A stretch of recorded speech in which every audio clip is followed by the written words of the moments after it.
నమస్తే అండి. రోమీలకు రాసినటువంటి పత్రిక 3వ అధ్యాయము 30 ఆలోచన చేయగలరు.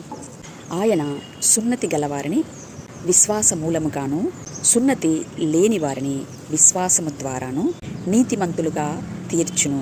ఇక్కడ మానవుడు దైవముగా రూపాంతరపరచబడుటకు కావలసినటువంటి భక్తి మార్గము 2 విధాలుగా తెలియచూపుతుంది ఈ లేఖన భాగములు. ఒకటి విశ్వాస మూలముగాను, రెండవది విశ్వాసము ద్వారాను.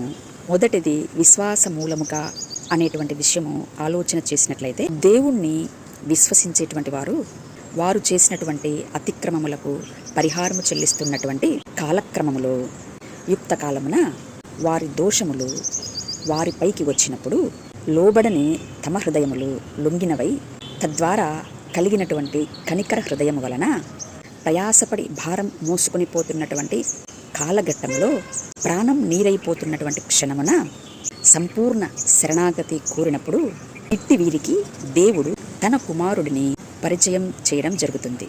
అనగా ఇట్టి శరణార్థులు వారి పురిటి నొప్పులలో వారిలో ఉండేటువంటి సర్వశక్తిమంతుడినే మనుష్య కుమారుడిగా కనడము జరుగుతుంది. ఈ మాదిరిగా తిరిగి జన్మించినటువంటి వారు లోక విషయములో చచ్చినటువంటి వారై దైవీ విషయములో దినదినము అంతరంగమందు రూపాంతరపరచబడుటకు జీవించేవారుగా ఉండడం జరుగుతుంది. ఇట్టి వీరినే విశ్వాస మూలముగా తిరిగి జన్మించినటువంటి వారు అని చెప్పడం జరుగుతుంది. దీనిని పురాణ ఇతిహాసాలు సింపుల్ లాజిక్గా అర్థం చేసుకోవడానికి ఈ మాదిరిగా సెలవిస్తున్నాయి. విశ్వాస మూలమైనటువంటి భక్తిని మార్జాల కిశోర మార్గము అని పిలుస్తున్నాయి. అనగా పిల్లి తన బిడ్డలను తానే నోటితో పట్టుకుని సంరక్షిస్తూ ఉండడం మనం గమనించగలము.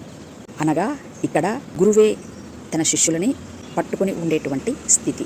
కనుక సమస్త ప్రకృతి కూడా క్రీస్తును గురించినటువంటి బోధను మనకు కలుగ చేస్తున్నది అని ఎరిగినటువంటి వారై సమస్తములోనూ క్రీస్తును చూస్తూ క్రీస్తు యొక్క సంపూర్ణతలోనికి పరిపూర్ణమయ్యేటువంటి భక్తిని కలిగి ఉండాలి అని క్రీస్తును కలిగి ఉన్నటువంటి వారు ఈ మా మాటలను ఆలోచన చేయగలరని మనవి. Thank you. నమస్తే.